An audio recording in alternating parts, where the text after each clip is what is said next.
Testing wanta. Hebu tuchomoke hadi upande wa kaskazini, kusini, magharibi mwa mashariki mwa Kasarani. Endapo tunakuja kulipata jitu kwa jina la Majembe. Huyu ndio nani sasa? Huyu ni one of the boxers ambaye anafaa akutana naye jitu kwa jina la Mbavu the Destroyer. Na huyu Mbavu nia yake tu ni moja, kushinda Mbavu 3. Yaani ashinde Mbavu 3 makosha. Naye Majembe nia yake ni moja, aweze kushinda zile chapa ambazo zimewekezwa. Hili pigano limengojwa sana na wananchi.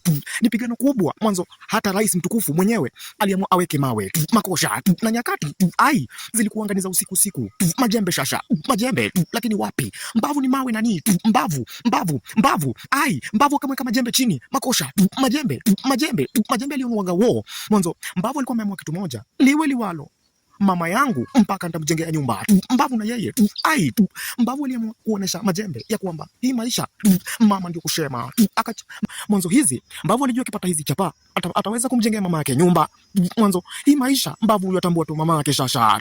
Yeye alisema anafanya hii yote ili kusaidia mokoro wake.